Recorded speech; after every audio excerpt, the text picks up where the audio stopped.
to get us started, I think we want to start with just kind of talking about getting some definitions around data governance and what it actually means. I'm going to kick it off with Aaron down at the corner there. Maybe you can tell us what data governance means to you as a business owner. Yeah, so as a business owner, data governance is really about making sure we're respecting the user's choices when they set their preferences, making sure that we treat the data that they create with respect, and then finally, not being creepy with it is a big thing that I've heard over and over again throughout the conversations this morning. Yeah. Asif? For us, we think of data governance as a framework, right? It's a framework for how our organization or most organizations should really treat customers' data lifecycle, right? How we manage the lifecycle, right? From acquisition to action, right? It's everything from strategy, standards, processes, technology, right? Technology such as Tealium. Yep. No. I mean, I think there's kind of how we think about it as a business, but of course there's like real legal terms, right? So Malti, maybe talk a little bit about what are some of the facets that we need to talk about and think about when we talk about privacy and governance. Yeah, so you're thinking ultimately about customer trust, but you're also thinking in terms of what sort of liability you're exposed to as a company. And it's also, it's like a never-ending target that doesn't stop moving. Mm-hmm. So you've got the GDPR, which I think all of us are consumed with, but you also have all of the other legislation and the other regulations that we have to keep in mind, whether it's the CASL regulations in Canada, whether it's sector-specific regulations here in the US, whether it's the e-privacy directive that's also coming out of the EU. All of these things have requirements that we need to keep in mind in order to be compliant. Yeah, and I think that's interesting too, because it is kind of always a moving target. So Kevin, from that perspective, are there sort of very specific things that, even though they're moving, we should be focusing on? Well, it's so GDPR is obviously what we're focusing on. She mentioned that e-privacy directive. For us, it's balancing, and I see balancing on the screen there. What we need to do by the customer, what we need to do under the laws, with what the company wants to do, right? And so we're, GoDaddy is a company that has a lot of data. You think of a domain name registration, we collect a lot of information, but we're also a company that loves to market. And so we want to use that data in really aggressive ways. And so we're constantly trying to balance those things, the laws with what we want to do with the customer. And so, and then you've got this moving target of laws and regulations. So it's always a balancing act, and it's difficult to keep up with on a day-to-day basis. So.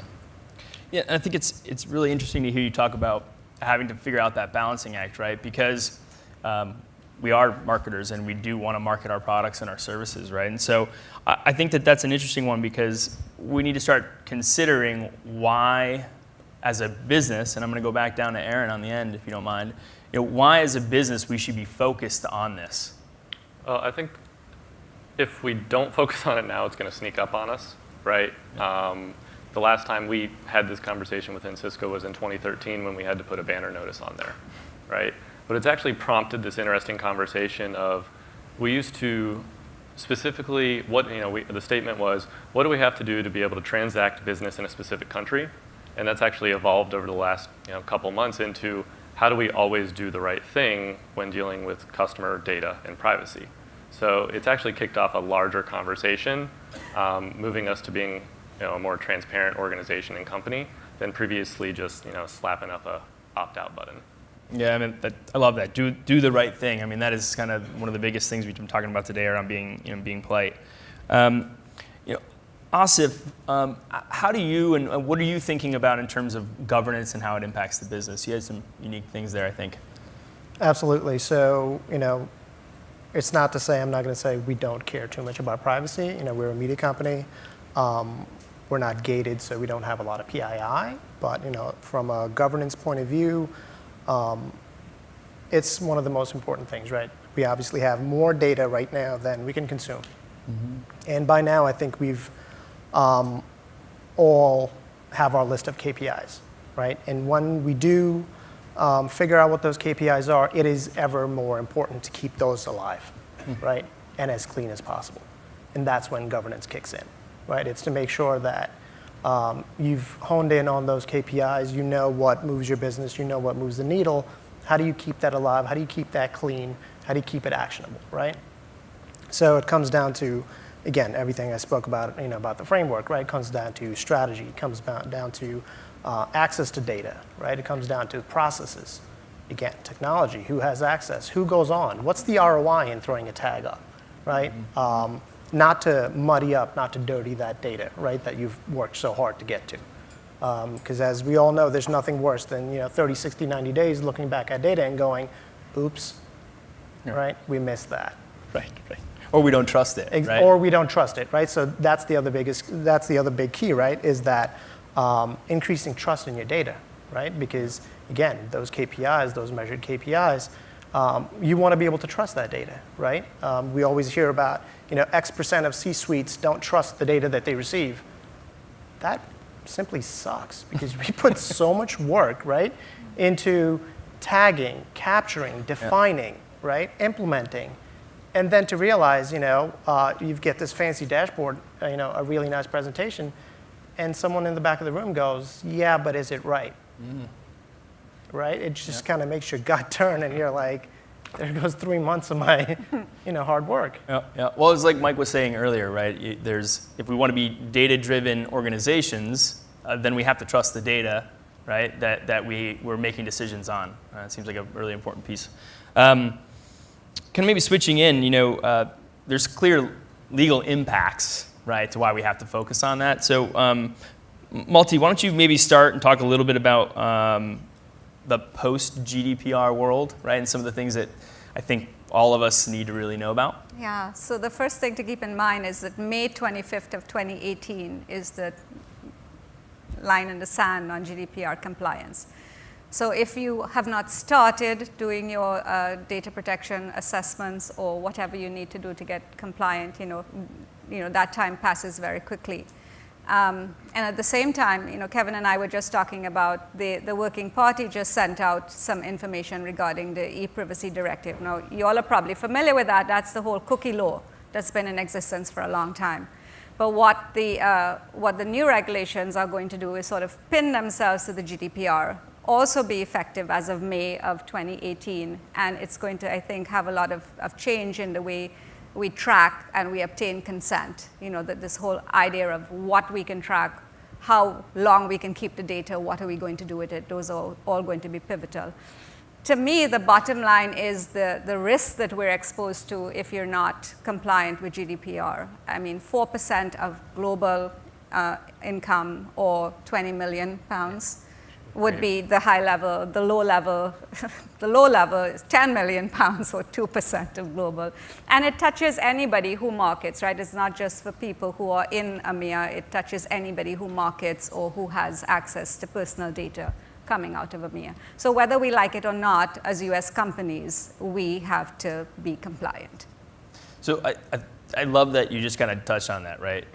Whether or not we're really kind of doing business, if we're touching EU citizens, there's an impact there. We, right. Sometimes, unfortunately, as American companies, we just don't think about that, but right. we do, right? I mean, so Kevin, kind of think about that. What are some of the very tactical things that we're going to have to make sure that we do when we're dealing with EU citizens and the data that we might be gathering? I think most important and most difficult is the data mapping that has to happen, is understanding, so especially for us, it's understanding where do we have our data and who has access to it, who's processing it, because the change from the directive, the current EU law, to the GDPR is not, it's not tremendously great from a substantive point of view, but there are a lot of rights for the individual citizens that didn't exist before, including the right to be forgotten, which is, you need to wipe their data out, basically. And so in order to, you need to understand where your data lives so that you can make that happen. And so for us, data mapping is a huge task, and we're undertaking a lot of effort for GDPR. But that's one of the kind of parallel tracks, is just mapping exactly where everything is. And so first and foremost, I think that's probably the most important thing you can do. Because you can't manage your data if you don't know where it lives, who's accessing it. If somebody pulls it out in marketing or e-commerce and has it in their, on their computers and then draws from that, and somebody has to be forgotten, you can't get into that system. So you can't, essentially effectuate that request. So that for us is one of the biggest efforts. Yeah, and then as a data controller, right, and sort of a Yeah. data owner, that the proof is on you, right, to make sure that Right. that happens. Yeah, and that's the other thing I think for anybody who's a vendor or has customers. I think the other thing you're going to start seeing is data processors more and more requests to have provisions and controls in the agreements, which we're pushing. And it's still surprising to me when vendors are shocked by our request and don't want to agree to those terms. It's like I'm surprised that you haven't seen this from somebody else before us, but yeah. Well, hopefully we'll get into that a little bit later and some of the things that we have to do. I by one am not one that gets surprised anymore of those questions, considering what we do. That does kind of turn us into a good conversation about where we should be looking in the business. And Kevin, you're talking about data mapping. Are there some other sort of from a legal perspective components that the team should be focusing on when it comes to some of these new regulations? Yeah. Where do you start? That's a loaded question. So, it's always about, the first question we ask when somebody, hey, we want to give access to this data or we want to use this data is why? Do you need those elements? It's always, and this is not new under GDPR, but is it absolutely necessary? Do you need to have Social Security number or whatever you may address in addition to name and shopper ID, customer number? It's like, what's the bare minimum that you need? So, if you're on the business side of things, it's like just make sure it's absolutely necessary to the request, and then you have to have justification for that and process it in the right right way, and it has to be consistent with what we've stated in our privacy policy. So it's just, I guess, understanding your own company's privacy policy is a good thing, and then there's some bare minimums of kind of legal components of all privacy laws, and one of them being the necessary component, and only as long as process it or maintain it for only as long as necessary. But there's a lot of wrinkles to that, and I could go on and on. I don't know if you. Yeah, I think one of the things Chris just sort of mentioned in passing was the fact that the burden of proof is on you, and with all of the data subject requirements under the GDPR, the right to be forgotten, the right to have data portability, the right for erasure and access to data, you are going to have to prove that you have addressed these things. And so to me, the documentation requirement under GDPR is probably greater than we've seen in the past. You have to document your policies. How are you addressing all of these requirements? And if a data subject access request does come in for whatever it is, whether it's the right to be forgotten or whatever, that how are you addressing it? How have you addressed it? And have you complied with the obligations under the GDPR? So to me, that's one of the big things, that you have to create all of these policies and procedures, and then you have to follow through. You have to audit. You have to make sure that you're doing what you say you're doing. Yeah, I think the shift too is the privacy by design, right? It used to be privacy was the afterthought, what you thought about at the end, and now it's something where Aaron is a product owner. You need to be thinking about it at the beginning as you're building products, and how do you build in privacy? How does that app or whatever it may be collect only the bare minimum information? What do you communicate to the customer at that time? So it's not an afterthought anymore. It needs to be on kind of the forefront of everybody's minds from the get-go all the way through. Yeah, I think that's great, and actually it's a great kind of tie into some of the things that Aaron you're doing, right, and around that sort of technology and where you're focusing your efforts. Maybe you can talk a little bit about that. Yeah, so 2014 for us was really about tag management as a service. We moved into 2015 really sort of having a realization that, well, that data layer thing's pretty important. We need to focus on that. 2016, we moved more into like governance and optimization, sort of hit our sweet spot. And now 2017, we have omni-channel personalization as a huge, big CMO level project. And with that, I'm like, and privacy management, right? Because when we're going down this path of omni-channel personalization, you have to have the ability to opt out and all these, legal things that we need to think through. And what we've actually been able to do in a relatively short amount of time with just our Tealium IQ implementation is add Privacy Manager to most of our global coverage. in about 3 weeks with me and a couple other folks, right? And that showed enough progress to get us down the way, to make sure that the legal folks who are going through the BCRs and doing some of these larger efforts are saying, hey, the tech side isn't going to hold us up at the end of it, right? But it's just been sort of an evolution over the last 4 years, and now we're really coming full circle of, well, the data was important back then, now we realize that the data was important, and now we actually have to respect the data and manage it appropriately. So I mean, I love that you've got, you're sort of proving out from a technological perspective, like how to go do it in 3 weeks. It's great. And by the way, anybody who's a customer here and using tag management, the privacy manager is available to you, right? So reach out, we can help you.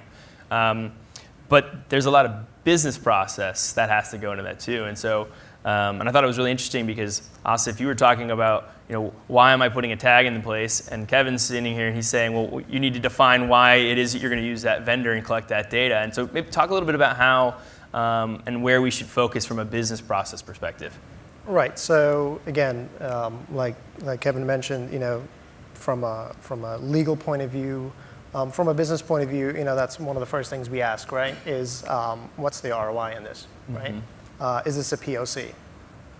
If it is, right, there has to be a process, right? So, and why am I asking that? I'm asking that because I'm the data steward, right?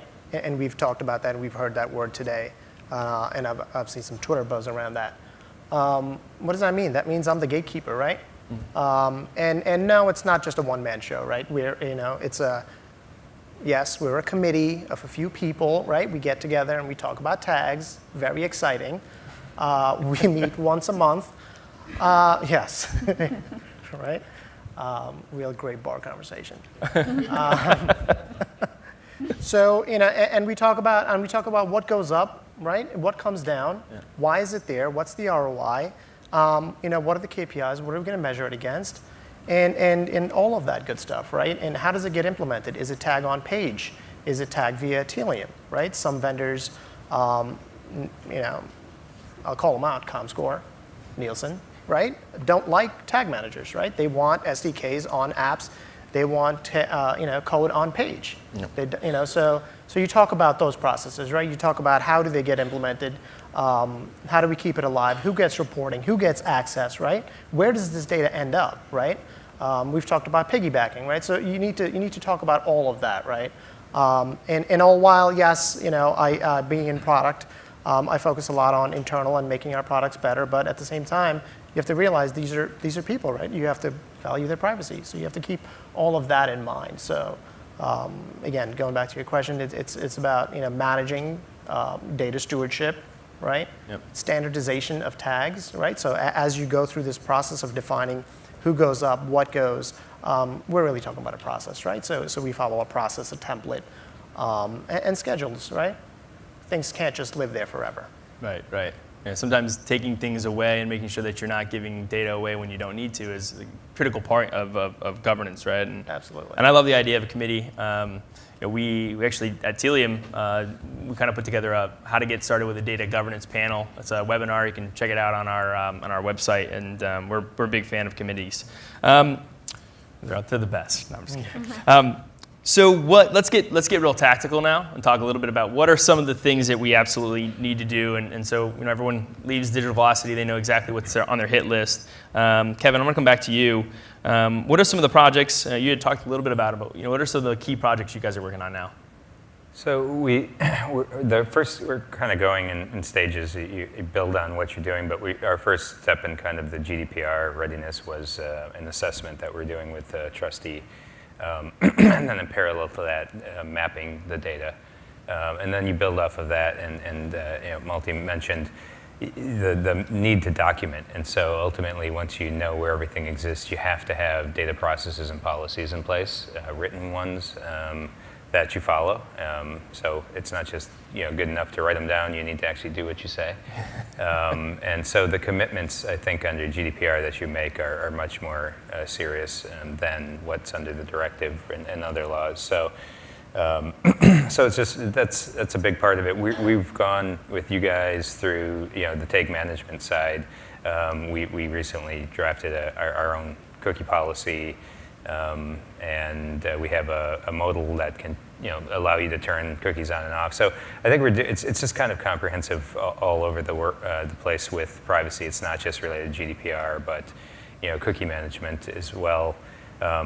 We love dropping tracking technologies, and I think our internal clients don't understand that does collect personal information, and so that's been a struggle, is getting them, well, why can't we put this on? Why do you need it? What does it do? And so there's a lot of stuff that we're doing, but a big effort right now is GDPR, and then also it'll be the e-privacy directive with whatever we need to do with cookies and tags. So. Got it. Yeah, and I think you mentioned it right, kind of briefly, where you're getting your consent banners, you're making sure that you're transparent on what you're collecting. I mean, that's a big part of sort of the new directives coming out, right? Yeah, and I think transparency is huge, especially on the cookie side of things. Yep. To use cookie generically. So.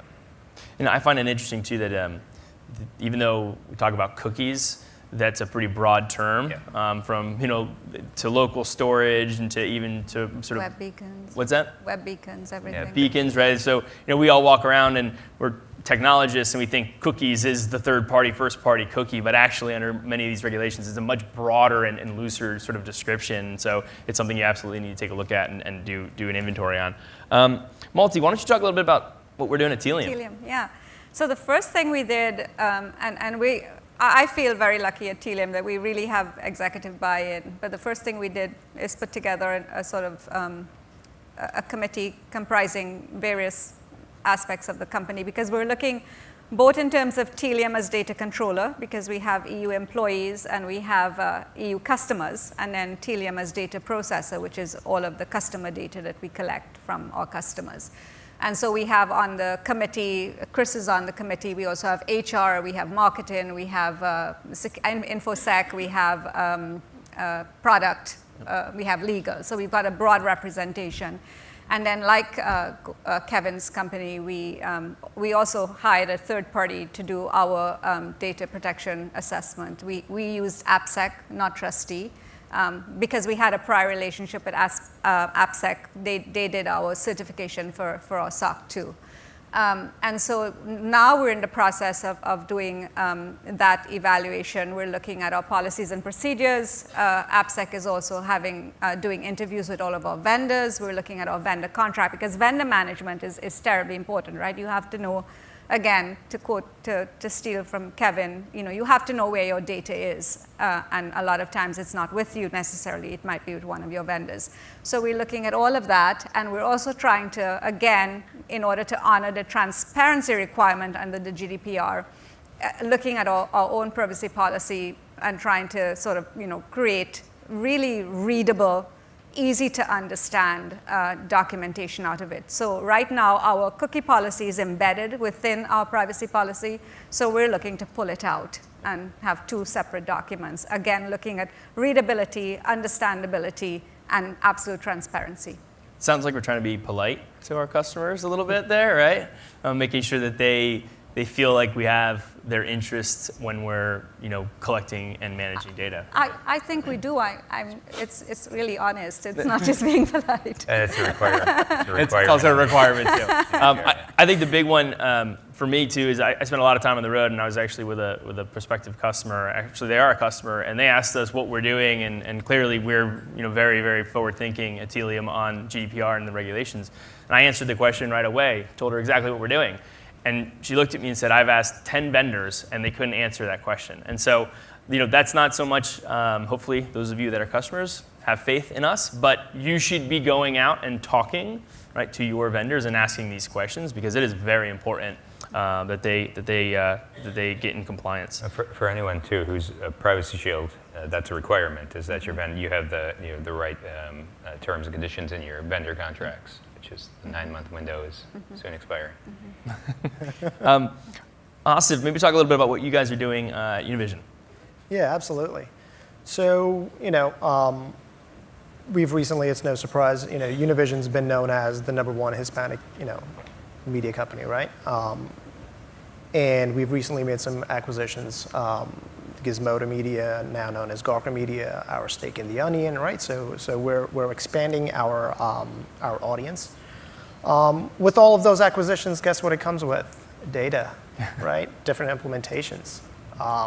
And so we're in the midst of standardization, right? We're trying to make sure that we're everything that you guys mentioned on the external side, we're trying to be transparent, right? With our internal organization, our external organizations, we're trying to standardize, right? Not just implementations, because you can't just go in and just break something that's working, right? Just because they're not on the same technology platform as you are. Our goal is it doesn't matter. Tech stack could be different for now, but the data has to be aligned, right? So we're standardizing things like what's a video start, right? Is it 3 seconds in, or is it at the end of the ad, right? Is it start of content, right? Data dictionary. Now all this might sound analytics 101, right? But when you take 3-4 large companies and you throw them together and say, play in this sandbox, you've really got to get your ducks in a row, right? And when you're talking about large media companies, you have to make sure that when you're reporting out on average time spent on video, whatever it is, right? Engagement, consumption, that when you're reporting out, your stakeholders don't really care where it's coming from, right? Whether it's coming from Tealium, tag on page, wherever it is. All they want to know is that that number is there and it's accurate. Right. And that you can trace it back, right? And you can reproduce that. So for us right now, standardization, documentation, right? And obviously your technology helps with that. Load rules, we can always go back and see, okay, where is that tag being fired from, right? Oh, this is supposed to be only on the home page, or this is supposed to be only on when the video starts to play, you fire off tag X to vendor Y, right? So we have all that documentation, not just internally, but inside the tool as well. And then just creating transparency, right? So the entire organization end to end, not just this fun steering committee, right? That everyone end to end completely understand what does this metric mean. Yeah. Right? From stakeholder to developer, so that we all speak the same language. I mean, that's going to help your business in the long run too, because as people shift within roles and you have new people coming on board, it's very easy for them to pick up and understand. Absolutely, and being in digital analytics for quite some time now, and just in online, right? That's the key challenge for everybody, right? When your data guy leaves, you kind of go back 6 months, right? Right. Because you're trying to figure out what's going on. Right? So, yeah.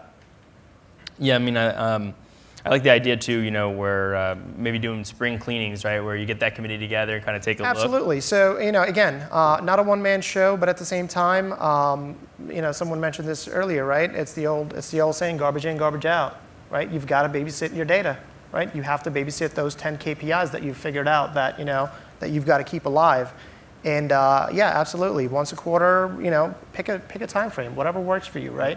Whenever you can spend this time, go back and see if everything is okay. Because there's nothing worse. Again, there's nothing worse than figuring out weeks down the line that it was incorrect, right? So go back and see what tags you need to clean up, right? Do a spring cleaning of events that you no longer need, no longer use, vendors that are just there. It might not affect page load. It might not add latency, right? But just keeping it clean, right? Nurturing that data and the tags, and makes life a lot easier down the line, right? It's scalable, sustainable. It seems like too, in kind of going through these processes, and it's something I think Aaron, you're working on quite a bit, right? But building a data center of excellence within an organization, right? You're providing privacy as now a service within the organization. Maybe talk a little bit about that. Yeah, so it's sort of there's twofold to it, right? When we look at like Cisco.com or Cisco as a whole, or Univision now with acquisitions, what we see as unknowledgeable customers is one experience, right? We should go to the website, make a selection on page A, and it should follow me throughout my entire experience. That's fine, and that's what we're working towards with privacy management as a service. But what we're also not thinking about, and this is sort of putting the product owner hat on, is how do I make it easy for my developers, the people who are creating the applications, creating the microservices, creating the websites, who may be in entirely different organizations, partner organizations. How do I make it easy for them to say, hey, just place Tealium on the site and you're good to go, right? If you have the data governance in place, if you're only pulling what you need, you make sure you're not passing PII, you have all the vendor assessments already done.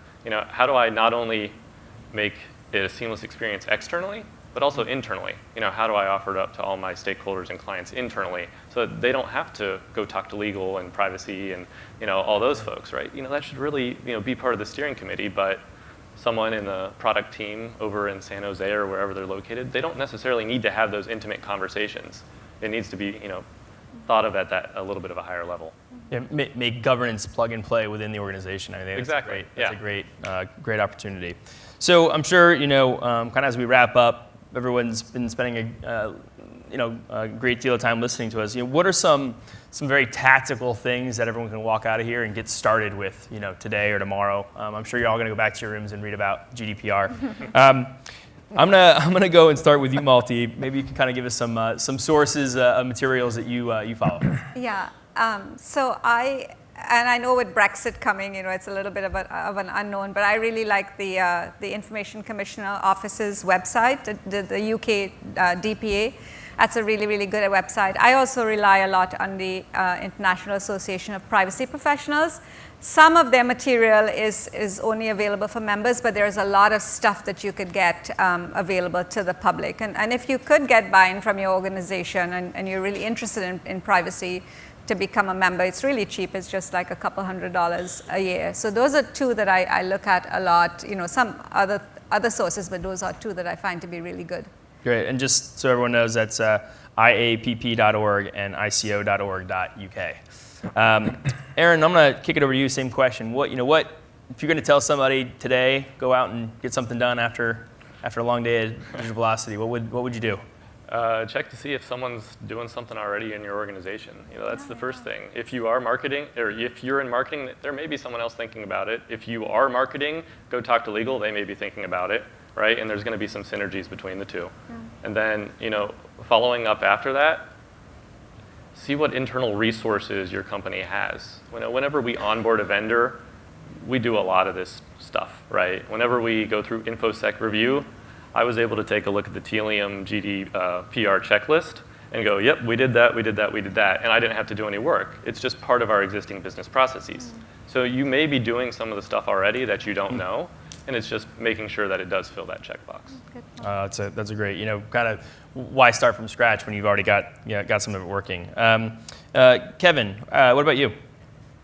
I would say don't read the GDPR. There's some really pricey law firms that have already done some really good summaries. DLA Piper and Bird, there are just a couple, and they've got breakdowns of what's changing, what do you need to do. So there's some great synopsis out there. I think most important as an organization is that regardless of what level you are, where you are, if you access, collect, store, process the personal information of any customer, just be aware of, your little hairs should stand up, and you should know to contact somebody, whoever that is within your organization, and just make sure that you're doing that in the right way. Because there are going to be policies and processes that are, if they're not already existing, that will be drafted and written and published that you need to comply with. And so it's just about some self-education, understanding just the privacy policy itself, which everybody has, nobody reads until they do, and then that's usually when you hear about it. So I think just some education is probably most important. I think too, to your point, right? Raising your hand maybe and saying, should we be collecting this, right? It's not just the should we send the email, but really, do we need that data to meet our objective? Raising your hand, it's a powerful thing. Asif, I'm going to close it out with you. Same question. Again, I'm gonna follow suit, right? If you've been doing this for a while, I'm sure you've got a friend. You belong to a group, right? Again, try not to reinvent the wheel, right? Why? Look internally to see if someone else has already answered that question. if not the exact question. Work around that, see what kind of framework they've set up that you can mimic, right? Some really good resources, blogs that you follow, right? Websites, let's be honest, right? Yeah. Look at your competitor. Yeah, look at your competitors, see what they're doing, right? Right. There are free Chrome plugins to do most, almost anything, right? Go scan their tags to see how they capture the thing that you want to capture, right? Again, let's not reinvent the wheel if we don't have to, right? Love it. Thank you very much, everybody, for joining us. Really appreciate your partnerships and your time today. We put a lot of materials up on tealium.com/data governance. You can find links to that also off of our homepage.